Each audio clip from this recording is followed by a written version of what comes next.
Abra sua Bíblia no Salmo 73. Eu quero falar um pouco sobre o perigo de estarmos desviados na casa de Deus. Você sabia que tem desviado, irmão, que canta, tem desviado que prega, tem desviado que adora, tem desviado que está aqui, mas o coração dele já saiu dos caminhos do Senhor faz muito tempo. Quando os pés de alguém se desviam da casa de Deus, o coração dele já se desviou faz tempo. E alguns de nós têm dificuldade de compreender isso. No decorrer dessa trajetória de fé, a gente vai percebendo algumas coisas. E uma delas é que praticamente todas as pessoas que deixam Jesus por coisas que deveriam ter deixado por Jesus desde o começo, né? Aceitaram a Cristo, entenderam o Evangelho, Deus pediu para que entregasse tudo, mas algumas coisas ficaram ali dentro guardadinhas, né? E no passar, no trajetória, no correr da vida, essas coisas acabam de alguma forma sendo alimentadas em alguma circunstância ou situação, e isso vai crescendo, né? E às vezes nós somos tão mentirosos e mentimos tantos para nós mesmos, que nós conseguimos às vezes converter esses sentimentos no nosso coração até em virtudes, pelo menos do ponto de vista que parece ser. E às vezes queremos que Deus concorde com muita coisa que a gente carrega dentro de nós.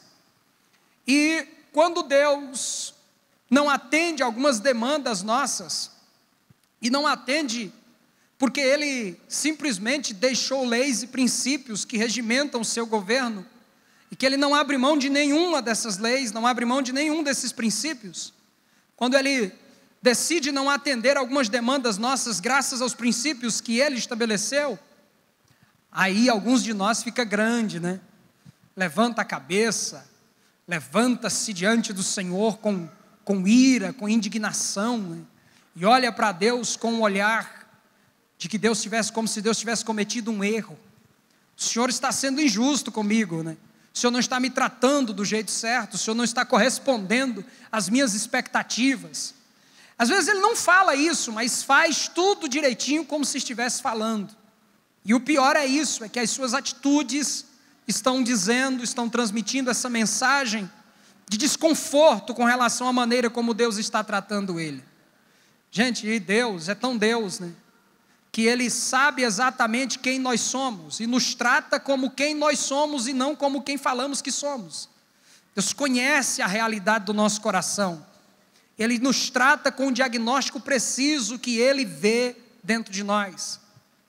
Nós precisamos, irmãos, entender que culto, oração, adoração, louvor, não é para converter Deus às nossas conveniências, mas sim para que nós nos convertamos à vontade de Deus.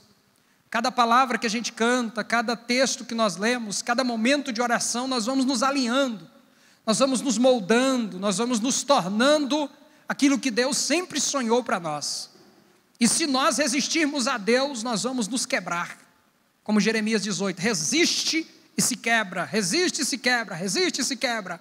Muita gente que entre nós está quebrada e já se quebrou de muitas formas e quebra todo dia, porque todo dia resiste. Porque maior é as mãos de Deus do que as nossas conveniências, do que a nossa força. A Bíblia diz em Isaías capítulo 64, eu sou o oleiro. Na verdade, Isaías quem fala, nós somos o barro e tu és o oleiro, todos nós somos obras das tuas mãos. Então Deus é quem é grande. Você pode dizer amém por isso?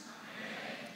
Então eu quero falar com vocês sobre esse personagem da Bíblia, Asaf, que foi um dos salmistas mais importantes nos seus dias. Para que você tenha uma ideia da importância de Asaf, você nota, por exemplo, que o Salmo 72 finaliza dizendo assim, findam aqui as orações de Davi, filho de Jessé. E é evidente que acredita-se que após isto há outros salmos que têm sua autoria ligada a Davi, mas os judeus se preocupam em mostrar a partir disto que Asaf foi, após Davi, um dos salmistas mais importantes para os judeus na composição dos hinos, das músicas do culto judaico. E este servo de Deus, irmãos, ele representava uma série de fatores que estão relacionados à nossa vida com Deus. O primeiro é o elemento da consagração. Porque Asaf foi a sua vida foi totalmente dedicada à casa de Deus.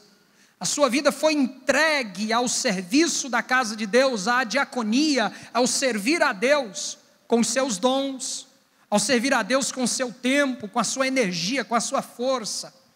Ele também representa para nós uma das coisas que é mais íntima na nossa vida, que é a questão do culto.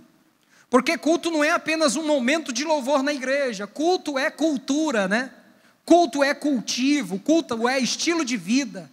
Aquilo que nós falamos aqui representa o que nós vivemos em casa, ou pelo menos tem que representar, tem que estar relacionado ao que nós vivemos na família, no trabalho, por onde caminhamos. É por isso, irmãos, que todas as vezes que nós cantamos, nós precisamos cantar com o coração e com a mente. Porque o Salmo 47 diz assim: cantai com entendimento, ou doutrina, didática, discorrendo sobre tudo que você está falando para Deus, porque afinal de contas o que você está falando, está te ensinando, o que você está cantando, às vezes representam alianças que você fez, compromissos que você tem com o Senhor. E esse servo de Deus representa tudo isso, ele tem valor para nós no âmbito de uma vida consagrada, ele tem valor para nós de um âmbito de uma vida de culto, de cultivo, de adoração. Já imaginou um crente que passa praticamente todo o seu tempo buscando a Deus, todo o seu tempo lendo a Bíblia, todo o seu tempo escrevendo hinos, todo o seu tempo cantando, todo o seu tempo servindo a Deus na casa de Deus, que decidiu entregar os seus dons e talentos ao Senhor, para que o Senhor fizesse dele um instrumento de louvor? É esse servo de Deus aqui. Mas, irmãos, ele, no decorrer dessa trajetória, ele experimentou algumas crises. E essas crises são as crises que eu vou falar aqui, que está aí no Salmo 73. Nessas crises ele também teve uma experiência profunda com Deus. O Salmo 73, na verdade, é um testemunho. É como se Asaf chegasse aqui hoje, pegasse o microfone e dissesse: olha, irmãos, eu tenho uma coisa para dizer para vocês. Verdadeiramente bom é Deus para com Israel e para com os limpos de coração. Quanto a mim, os meus pés quase que se desviaram, pouco faltou para que escorregassem os meus passos, pois eu tinha inveja dos soberbos ao ver a prosperidade dos ímpios, porque não há apertos na sua morte, mas firme está na sua força. Não se acham em trabalhos como outra gente, nem são afligidos como outros homens. Pelo que a soberba os cercam como um colar, vestem-se de violência como de um adorno. Os olhos deles estão inchados de gordura e superabundam as imaginações do seu coração.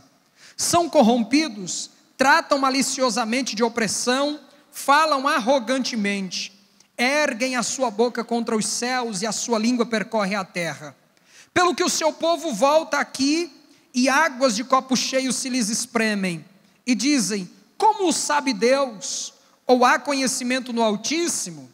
Eis que estes são os ímpios, todavia estão sempre em segurança e se lhes aumentam as riquezas. Na verdade que em vão tenho purificado o meu coração e lavado as minhas mãos na inocência. Olha a leitura que ele fazia de si mesmo, né? Eu tenho purificado o meu coração e lavado as minhas mãos na inocência. Todo dia tenho sido afligido e castigado cada manhã. Olha o conceito que ele carregava em seu coração de uma vida de santidade. Olha o que ele tinha na sua mente de uma vida devocional. Ele estava vivendo uma luta contra as práticas do pecado, e o nome que ele dava a isso era: eu tenho sido afligido e castigado cada manhã. Se eu dissesse também falarei assim, ou seja, se for me comportar como procede o ímpio, eis que ofenderia a geração dos teus filhos. Quando pensava em compreender isto, fiquei sobremodo perturbado. Ele está dando testemunho, dizendo: irmãos, eu estava tendo dificuldade de compreender como é que o ímpio faz piadas no nome de Deus, Como é que o ímpio vive uma vida profana, leviana, imoral, constrói altares a pseudos-deuses, mas ao mesmo tempo eles têm a vida dos sonhos. Eles têm casa, carro, dinheiro, vivem a vida que querem, que bem querem. Enquanto que a minha vida é na presença de Deus, eu tenho purificado o meu coração, lavado as mãos na inocência e tenho sido afligido e castigado cada manhã. Na leitura que ele faz, versículo 15, ele diz assim: olha, se eu falar, proceder semelhante ao ímpio, eu não posso, porque se fizer assim, vou ofender os filhos de Deus, eu vou ferir aqueles que me assistem, eu vou machucar aqueles que estão diante de mim e que assistem o meu ministério. Então, em nome dos filhos de Deus, eu preciso me comportar de uma forma que vem ali sustentar o padrão da fé que nós defendemos, da mensagem que nós pregamos.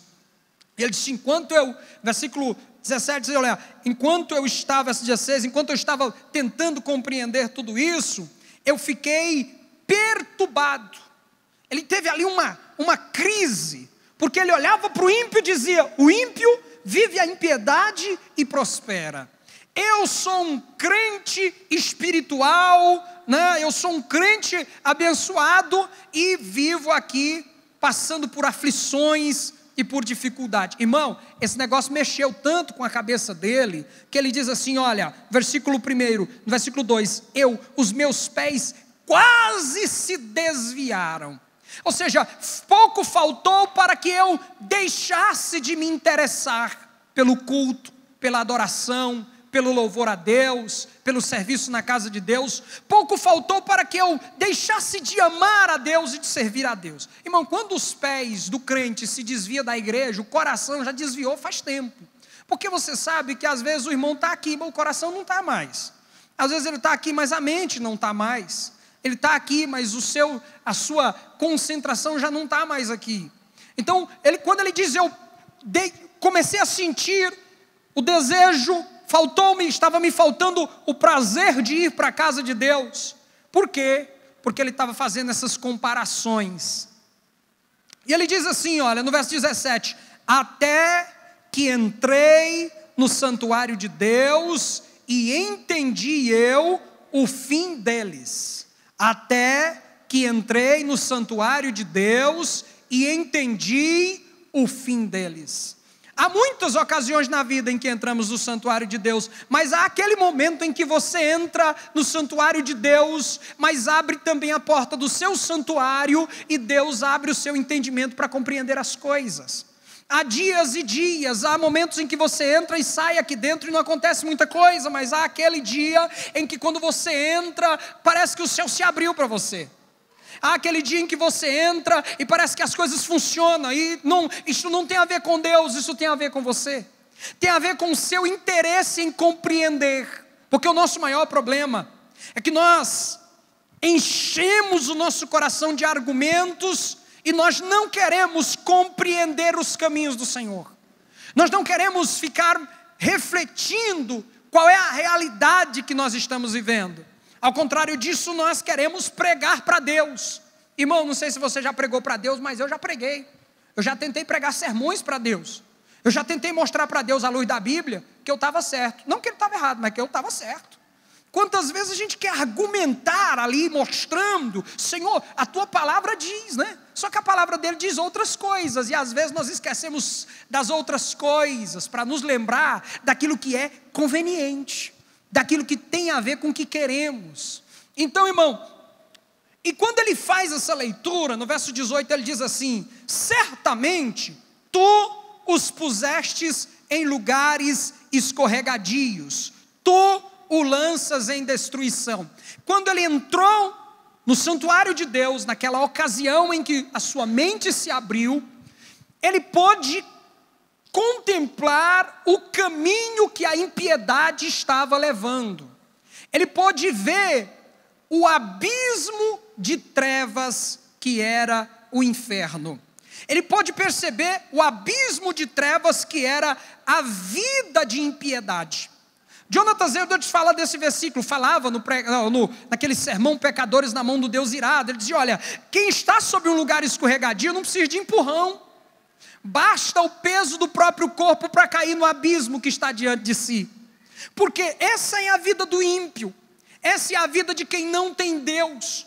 Por mais aparentemente bem, ou por mais que pareça estar bem, ele está indo para um lugar tão terrível, ele está indo para um lugar tão terrível que é o inferno, o abismo, que nada compensa o seu estilo de vida. Não compensaria nada nesta terra se o final desse trajeto for o inferno. Não compensa nenhum prazer, nenhuma experiência aparentemente boa, não compensa se o final da jornada for o inferno, não compensa. Então ele teve essa leitura na casa de Deus, e ele diz assim, olha, como eles caem em desolação, quase num momento ficam totalmente consumidos de terrores, como faz com um sonho o que acorda, assim, ó Senhor, quando acordares, desprezarás a aparência deles. Assim o meu coração se azedou, sinto picadas nos meus rins, assim me embruteci e nada sabia, era como animal perante ti. Todavia estou de contínuo contigo, tu me segurastes pela tua mão direita. Guiar-me-ás com o teu conselho e depois me receberás em glória. A quem tenho eu no céu senão a ti? E na terra não há quem eu deseje além de ti. A minha carne e o meu coração desfalecem, mas Deus é a fortaleza do meu coração e a minha porção para sempre. Pois eis que os que se alongam de ti perecerão. Tu tens destruído todos aqueles que apostatando se desviam de ti. Mas para mim, bom é aproximar-me de Deus, pois a minha confiança no Senhor Deus para anunciar todas as suas obras. Vocês podem dizer amém aí? Amém. Então, seguinte. Quando esse crente teve essa experiência, ele deixou a lição para nós. E depois de fazer a leitura deste salmo, eu fico pensando, o que a gente pode aprender aqui, né? E eu acredito que dá para a gente extrair algumas lições. E a primeira lição que eu quero que você guarde no seu coração é a seguinte: nós devemos ter o cuidado para não construir uma santidade de comparação. Cuidado com uma santidade cuja base do crescimento e do desenvolvimento dela é a comparação com o outro. Não, irmão, é o seguinte, sou muito mais santo que os batistas. Por quê? Porque os batistas, eles não usam terno e gravata na hora da pregação. Já eu uso. Ô, santidade, hein? Irmãos, quando eu me converti, assim, eu era bem novo, tinha uns 15 anos de idade, eu pensava que para dormir a gente tinha que dormir de roupa, porque se Jesus voltasse, se eu tivesse pelado, eu ia ficar. Então eu dormia de calça e camisa. Agora imagine como é que era o meu nível de reflexão. Esses dias um irmão me falou, Zé Wanderson, vamos jogar uma bola. Eu digo, jogo bola não, que é crente. Porque naquele tempo, quando eu converti, não se jogava bola. Aí eu falei, irmão, não estou brincando, não sou tão crente assim não. Só que é o seguinte, daquele tempo era para mim ter aprendido a jogar bola. Agora hoje eu não vou mexer com a bola, porque para ficar ruim como eu ia ficar no começo, eu vou demorar muito. Então larga de mão, né? Agora, santidade de comparação é aquela em que você deixa algumas coisas e passa a exigir que todo mundo deixe também. É aquela em que você é cobrado em algumas áreas e começa a pensar que todo mundo tem que ser cobrado na mesma área que você. É aquela santidade em que você vive uma vida comparada e equiparada ao outro. Esse camarada aqui, ele achava que era mais crente do que quem estava no mundo. Ele achava que ele era mais espiritual do que quem falava coisas desagradáveis diante de Deus. Ele dizia acerca de si mesmo, o meu coração é puro. e as minhas mãos são lavadas na inocência.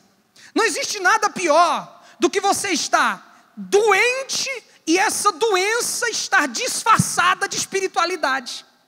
Porque como é que você vai lidar com alguém cujo coração está machucado, mas a cobertura sobre ele é a cobertura da santidade? Dá trabalho. Quando Nicodemos chegou para Jesus, ele falou: nós, não falava de si mesmo, a comunidade da qual fazemos parte, eu sou príncipe, nós bem sabemos que és mestre vindo de Deus, e que ninguém pode fazer os sinais que tu fazes, se Deus não for com ele. Jesus olhou para Nicodemos e disse: tu precisa nascer de novo. O camarada olhou e falou assim: eu que sei a lei desde pequeno, olha a minha idade, eu vou nascer de novo. Eu disse: não é só você não, é você e a comunidade toda que você representa. Necessário vos é nascer de novo. E olha, irmão, Jesus não disse isso nem para a samaritana, Jesus não disse isso para a adúltera de João 8, não disse isso para o cego Bartimeu, não disse isso para o Zaqueu. Sabe por que Jesus não disse isso para eles? Porque isso é o que eles estavam pedindo no dia que viram Jesus: dá uma oportunidade para mim começar do zero. Agora aquele homem não, aquele homem se achava alguém exemplo para todos, e Jesus disse: se você não começar do zero, não cabe no reino de Deus. Muita gente fazendo coisas para Deus, mas no reino de Deus não está, exatamente porque o conceito de santidade dele é baseado em uma comparação do posso, não posso. Tem gente que pensa que vida com Deus é uma lista de não posso isso, não posso aquilo, não posso isso, não posso aquilo, não devo, não faço. Quando na realidade, uma vida com Deus é uma lista do posso.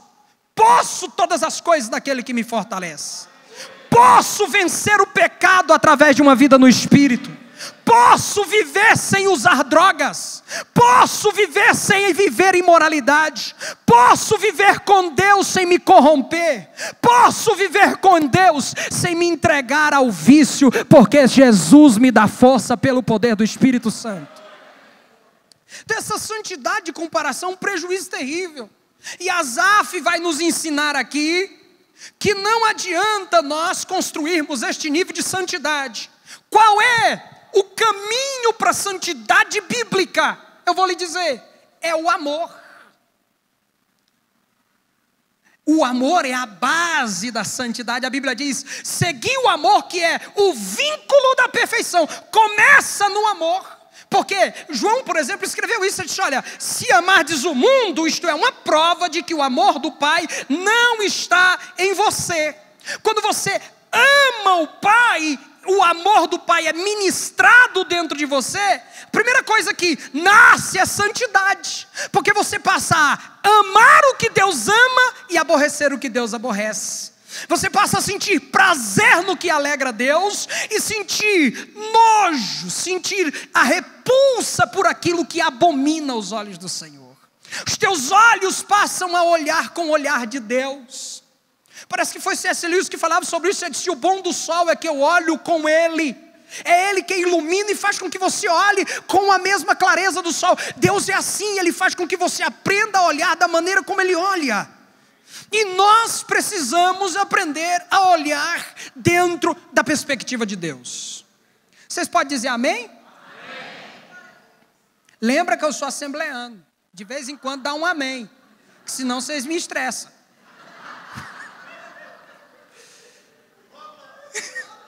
Aí, ó, glória a Deus. E outra coisa, está cheio de assembleano aqui que já virou batista, porque não tem lógica depois de tanto tempo vindo aqui.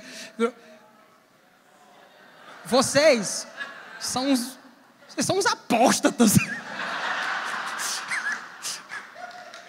Entendeu? Como é que pode vocês se esquecerem de Gunaving e Daniel Berg? É brincadeira. Então, gente, vocês estão entendendo? Quem está entendendo pode dizer amém. Amém. Glória a Deus. Eu dei uma policiada, vocês não sabem de nada. Durante esses últimos anos, eu praticamente parei de viajar. Então eu estou pregando mais na minha igreja, e não é todo dia. Então assim, algumas coisas eu mudei. Pelo menos eu acho, né? Vamos lá. Então, em primeiro lugar, toda santidade, essa construção de santidade por comparação é um perigo. Irmão, aquele que se acha santo, ao invés de carregar bálsamo, pão e alimento, o que ele carrega é pedra. Toda santidade construída à base de religiosidade nos faz apedrejadores. João encontrou com uma turma dessa lá em João 8. Colocaram uma adúltera diante de Jesus e falou: olha, a lei manda matar, e o senhor o que diz? Ele estava de olho em Jesus. Se Jesus mandasse matar, levava Jesus para Pilatos e dizia: está mandando matar sem autorização de um tribunal romano. Se Jesus manda livrar, Jesus disse: olha, livra, está perdoado. Leva Jesus para o Sinédrio e disse: não respeita a lei de Moisés. Toda resposta que Jesus desse ia dar problema para ele. Jesus olhou para eles e disse: ei, quem não tem pecado, mate a primeira pedra. Diante de Deus, que se fosse nos nossos dias, tinha gente dando pedrada naquela mulher.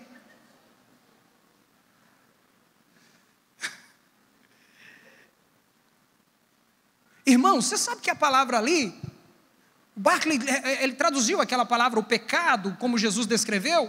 A ideia ali não era só pecado no sentido original, aquela palavra, o errar o alvo, um desejo pecaminoso. Tratava-se exatamente da prática que estava em julgamento. E Jesus dizia: aquele dentre vós que nunca intentou fazer o mesmo, atira a primeira pedra.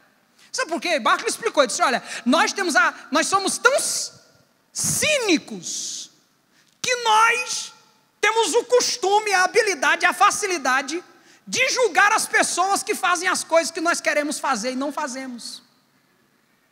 A gente gosta de apedrejar normalmente aqueles que praticam os desejos mais profundos do nosso coração. É aquele filho mais velho julgando o mais novo pela janela: meu pai, ele foi lá e se prostituiu. Não diz o texto que ele se prostituiu. Quem pensava em prostituta era ele. Então a gente tem essa especialidade de construir essa santidade que nos faz julgar a espiritualidade das outras pessoas. Isso é um perigo. Só que, irmãos, quando se está nesse estado, se é tomado de uma consciência tão tremenda de que se está correto, que é seduzido por um espírito de rebelião. Escute isso aqui para você não esquecer. O espírito de rebelião, que é um ser que tem vida própria e que trabalha se aproveitando de algumas oportunidades, dentre elas exatamente estes conceitos, estes sofismas que construímos, e ele vê você falando por aí, ele consegue alimentar estas feridas dentro de você, de tal forma que você fica, como diz o salmista, embrutecido. Você fica tão convencido de que está certo, que não pesa a consciência, até quando abre a boca para falar o que não convém. Rebelião é um mal que não trabalha com consciência pesada. Você pensa que o rebelde não dorme à noite porque está rebeliando? Não, na mente dele, ele está fazendo tudo direitinho, ele está sendo um defensor de uma bandeira nobre, de uma causa nobre. Este homem estava vivendo exatamente isto. Ele estava diante de uma causa nobre. E qual era? A dele. O preenchimento das suas lacunas. O preenchimento dos seus vazios. Então cuidado com essa santidade de comparação. A segunda lição que nós aprendemos aqui é que esse salmista, ele tinha um conceito de riqueza e de grandeza totalmente equivocado. Isso evidente até o momento da experiência que tinha com Deus. Ele entendia que riqueza e grandeza estava associado às coisas deste mundo. Deixa eu fazer uma pergunta aqui essa noite. Se eu perguntar aqui para você, quem é a pessoa mais rica da cidade de Palmas? Eu pedi: levanta a mão, quem sabe? E você me dissesse: quem será que viria assim, na tua mente, assim, rapidamente? Pensa aí, no homem mais rico, a pessoa mais rica de Palmas. Vem na tua mente uma pessoa.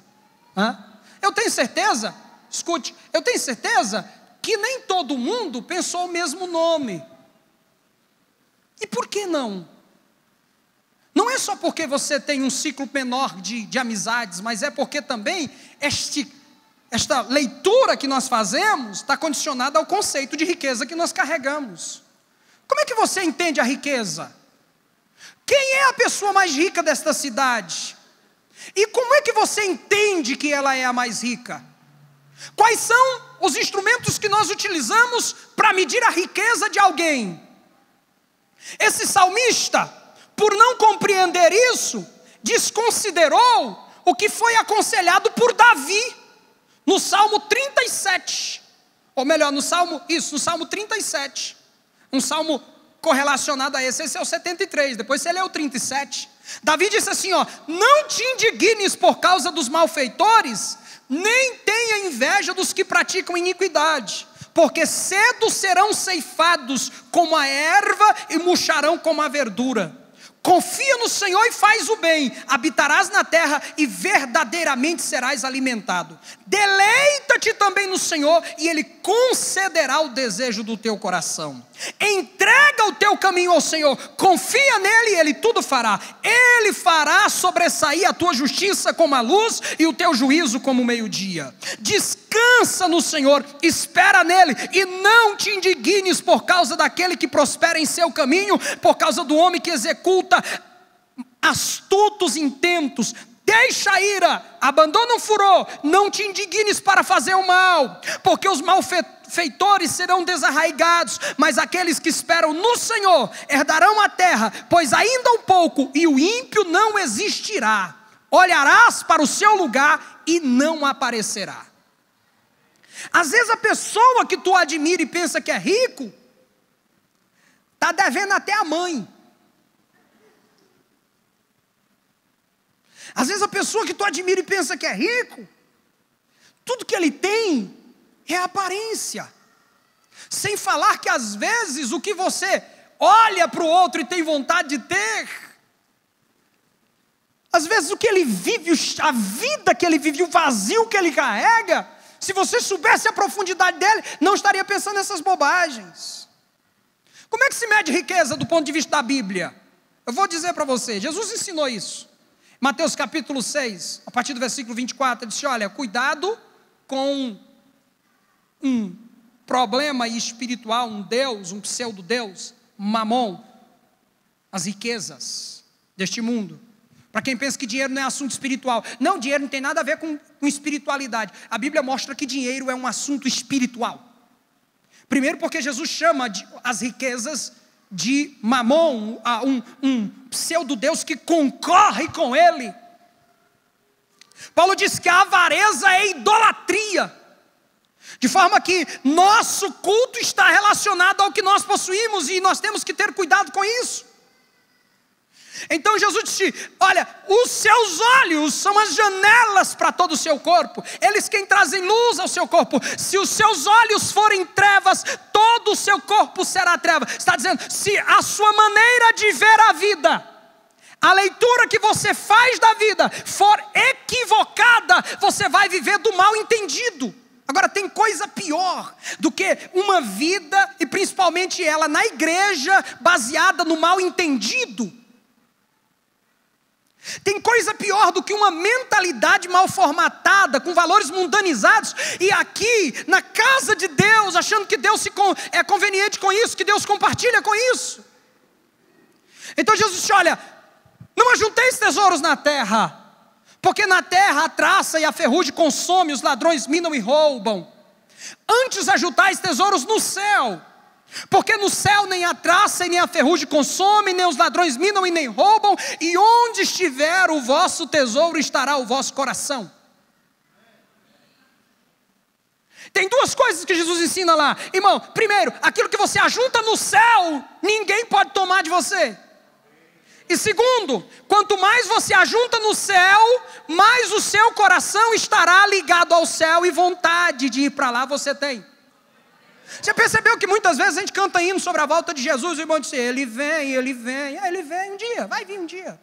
Na época, quando o meu neto estiver por aí, ele vem. Não há prazer em falar na volta de Jesus, não há prazer em cantar sobre Jesus, porque estamos construindo patrimônios e impérios aqui, e não estamos construindo nada lá, e como não temos nada lá, não há ansiedade por ver o que tem lá. Então, queridos, como é que você mede a riqueza de alguém? Deus mostrou isso, por exemplo, no livro de Jó. Em Jó capítulo 1, diz a Bíblia que Satanás chegou diante de Deus, e o Senhor disse: tu vem de rodear a terra, e passear, e ficar ali olhando a vida alheia. Tu tens observado o meu servo Jó, reto, temente a Deus, e se desvia do mal. Sabe como é o nome disso? Riqueza. Como é o nome disso? Riqueza. E Deus está dizendo: ninguém há na terra semelhante a ele. Só que na terra as pessoas louvam a Jó, evidente que por essas virtudes, mas o que faz Jó grande na terra? Os camelos, as juntas de bois, os filhos e a família. Jó capítulo 1, verso 1, 2 e 3, fala desses 3 níveis de riqueza. Primeiro, esse que só Deus pode medir: reto, temente a Deus e se desvia do mal. A integridade, a originalidade do ser, é aquilo que fora é uma coisa e dentro é a mesma coisa. Só Deus mede isso. Só que aqui na terra nós podemos medir muitas coisas. Quantos camelos ele tem? Eu sei quantos camelos Jó tem. Eu sei quantos bois Jó tem. E nós dizemos: Jó é rico, mas é rico pelo que tem. Quando Satanás veio, tocou nos camelos, levou os jumentos, as juntas de boi, tirou os filhos, deixou Jó praticamente sem nada e ainda doente. E quando Satanás volta diante de Deus, o testemunho de Deus é o mesmo: ainda é o mais rico de todos. Ninguém há na terra semelhante a Jó.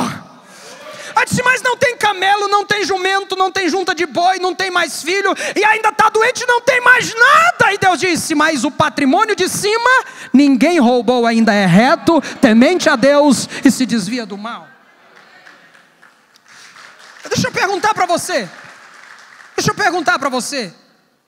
qual é o seu patrimônio? Qual é o seu patrimônio? Quais são as nossas riquezas?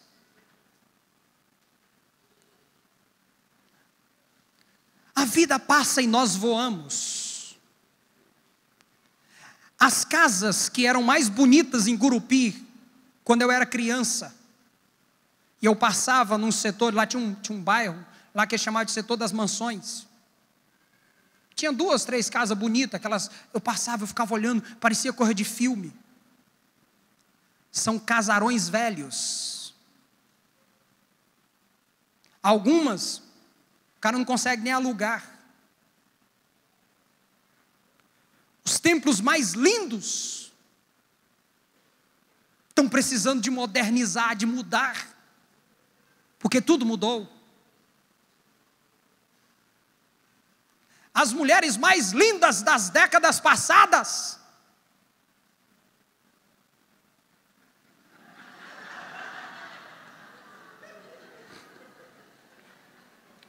os bonitões da década de 80, quando ele entrava na igreja, todo mundo falava: aí vai um homem bonito.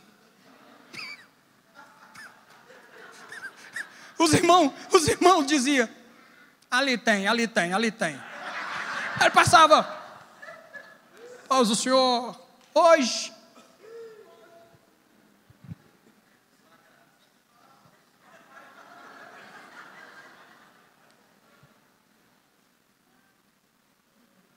Tudo passa, irmãos. Tudo passa. O que permanece? O que fica? Às vezes a gente facilmente é levado, com facilidade. Você conhece um amigo rico que te chama para fazer uma viagem, você vai, vamos lá, vamos comigo. Ele te leva num lugar, mostra uns carros e um dinheiro, tu fica doidão. Meu Deus, eu quero. Os irmãos que faz uma viajada, dá uma viajada nos exterior, chega lá, quer ficar lá escondido. Deus, não quero voltar não. E os familiares: tu vem que dia? Não sei não, estou aqui pensando aqui, tá? E doidinho para ficar lá.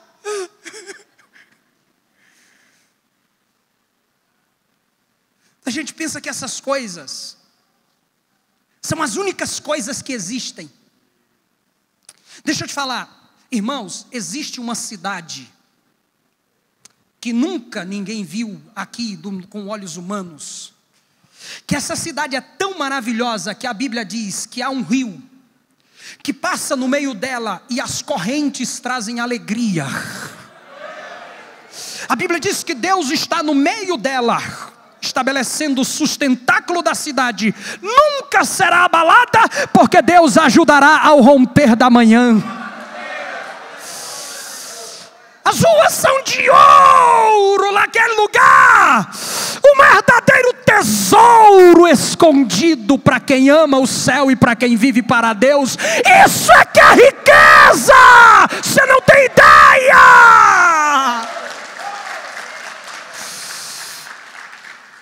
Para onde é que estão indo aqueles que vivem impiamente? Deixa eu te falar um pouco sobre o inferno. Ixi, vai falar do inferno? Vou. E o que eu vou falar, nem chega perto. Porque a gente pensa assim, inferno. Quando a gente era pequeno, eu me lembro que na época que eu era pequeno não, quando eu era criança, naquele tempo não tinha televisão em casa. Eu era por duas razões. Primeiro, que não podia, porque a doutrina não deixava. E segundo, porque não podia, porque a falta do dinheiro também não deixava. Aí o que eu ia fazer? Casa do colega, Dani, né? Só que o colega tinha que estar de boa com a gente, porque se não tivesse, porta na cara. Aí a gente assistia os filmes daquele tempo, os filmes dos caras que iam lá no inferno e não sei o quê. Aí chegava lá, tinha uns caras que é mais famoso do que os outros. Tem gente que pensa que chegar no inferno vai achar um traficantezão lá dominando uma área, o macumbeiro dominando outra. Irmão, não tem protagonista no inferno.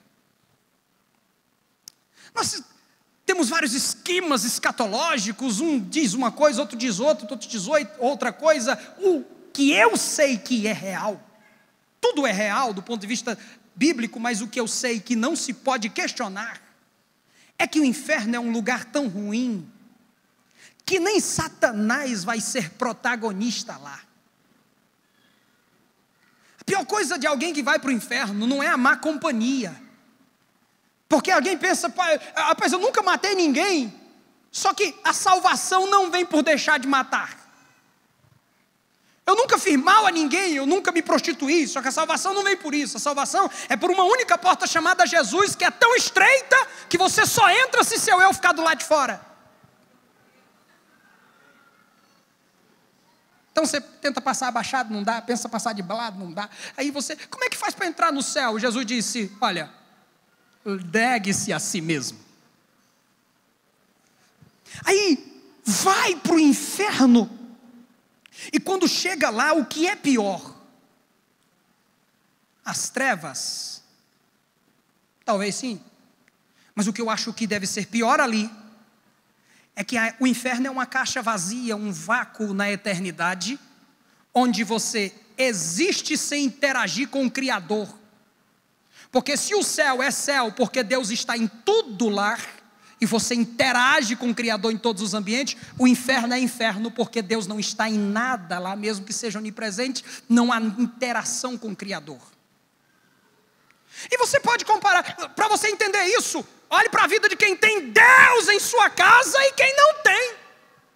Você vai perceber que uma casa onde Deus está governando em todos os cômodos, quartos, em todos os lugares, quer seja ela a mais bonita ou a menos linda, ela tem virtudes eternas.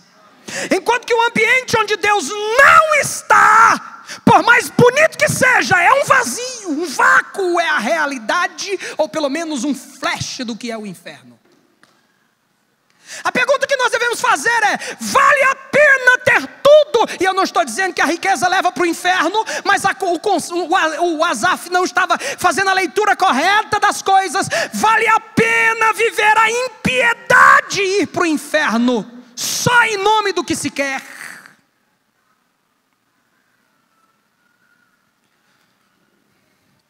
Deixa eu sorrir um pouco, vocês pensarem que eu estou bravo.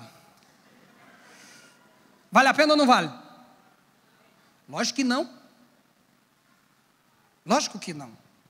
Então, ele estava conceituando riqueza, já vou concluir agora. estava conceituando riquezas de forma equivocada. Ele estava concluindo riqueza de forma equivocada, estava tendo um conceito de riqueza diferente. Ei, eu sei que há uma promessa de prosperidade para a nossa vida. Eu sei que Deus quer abençoar você e a mim também, porque eu estou tomando posse das bênçãos de Deus na minha casa. Mas não abrindo mão dos princípios de Deus. E às vezes devemos estar dispostos a passar por processos em nome dos princípios. Lembre do Salmo 1 que diz: dá o seu fruto na estação própria. Há ocasiões na vida em que aparentemente não estamos produzindo muita coisa. Mas se estamos amando a lei do Senhor e guardando em nossos corações, desviando-se dos valores mundanos, estamos plantados junto a ribeiros de água, e na hora adequada o fruto vem. O resultado vem. Eu quero profetizar, eu como um bom assembleano, pregador pentecostal, eu quero entregar uma profecia aqui essa noite. Aleluia. Vai fazendo o barulho, os mistérios aí, vai tocando para poder dar uma amolecida nesses corações endurecidos, que eu não sei o que é isso. Brincando, pastor Valmir, não fica zangado não. Ô profecia, levanta a mão. Levanta aí a mão bem alta assim. Você vai frutificar na estação própria e apropriada. Tua casa vai frutificar na estação apropriada. Tua família vai frutificar na estação apropriada. Em todas as áreas, em todos os âmbitos. Só não deixa Jesus por nada. Não abandone os princípios da palavra de Deus.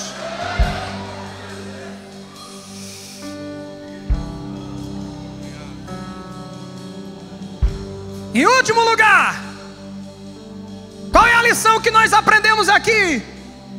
É que a crise deste homem não era uma crise de culto, não era uma crise de louvor, não era uma crise de cânticos, nem de frequentar a igreja.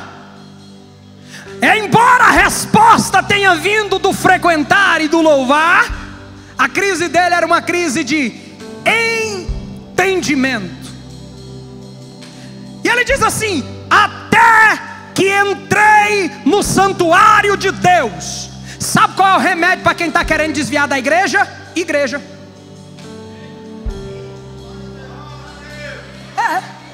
Não, eu estou fraco, eu estou querendo desviar da igreja. Então, meu irmão, tu não vai só à noite não, tu vai vir de manhã, tu vai vir na oração da madrugada, tu vai vir na escola dominical, tu vai vir à tarde, tu vai vir à noite, tu vai vir todo dia.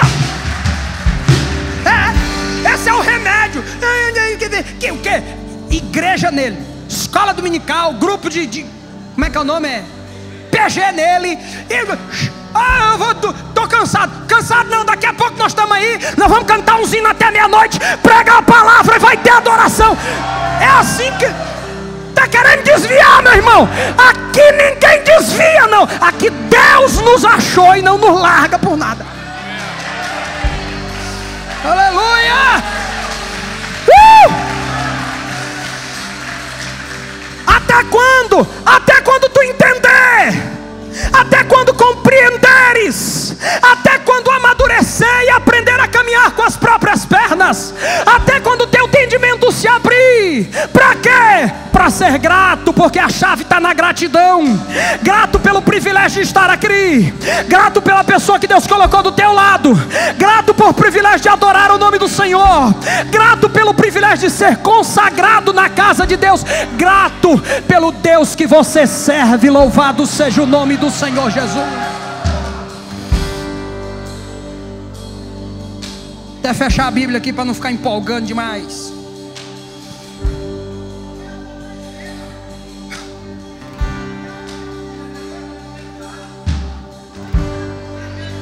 O meu é 9 horas. Aí vocês ficam só eu e vocês aqui, e aí depois não vai dar problema.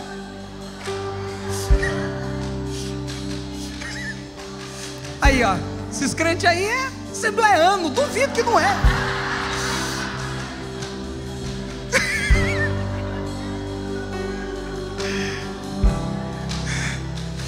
Levante as duas mãos para o céu e diga: esse ano vou ser crente, mas crente mesmo. Igreja segunda, igreja terça, igreja quarta, igreja quinta, igreja sexta, igreja sábado, igreja domingo. E quando eu não vou na igreja, vou virar a igreja por onde andar. Vai, vou virar a igreja por onde andar. Sabe o que vai acontecer quando você começar a fazer isso? Deus vai te usar. Deus vai te fazer relevante por onde você pisar os pés. Vamos ficar em pé todo mundo?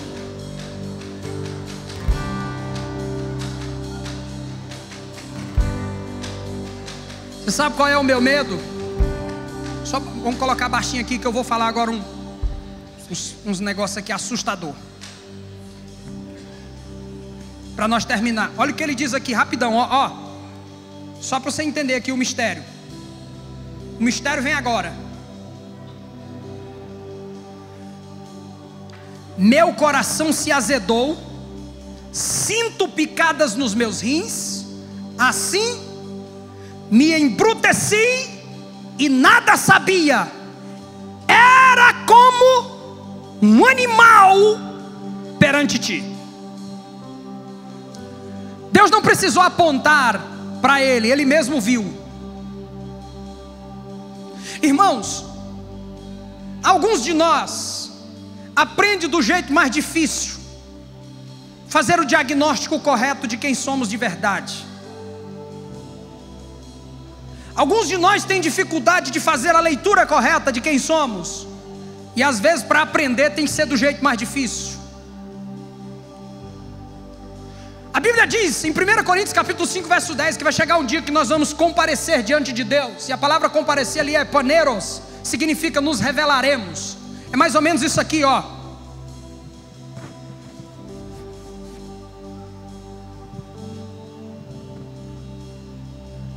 Nós seremos virados do avesso. Um dia nós chegaremos diante de Deus e tudo que fizemos e falamos será passado no crivo das motivações. Nós seremos virados do avesso. Para quê? Para sermos compensados e recompensados por aquilo que é original e verdadeiro. Sabe qual é o segredo da aprovação? É não esperar chegar aquele dia para Deus nos virar do avesso. É virar do avesso hoje. Vira do avesso agora. Põe para fora o que está dentro. Está com raiva? Então joga a raiva fora. Diz: Deus, vim com raiva, estou bruto, estou zangado, estou revoltado. Aqui estou eu. Se o Senhor pode me dar o meu diagnóstico, me fala quem eu sou, que eu quero o diagnóstico de quem eu sou. Jesus virou para uma mulher e disse para ela assim: eu não deito comida de filho para cão comer não. Ela disse: opa, o que eu sou? Alguém disse: te chamou de cão, cachorro. Eu aceito. Se é isso que o Senhor está falando que eu sou, se o Senhor vê o que eu não vejo, considera o que eu não considero, e o que o Senhor está diagnosticando em mim é um espírito dessa natureza, faz o seguinte: eu aceito, mas por favor, me dá migalhas. Se nós aceitarmos o diagnóstico de Deus, Deus vai mudar a nossa sorte.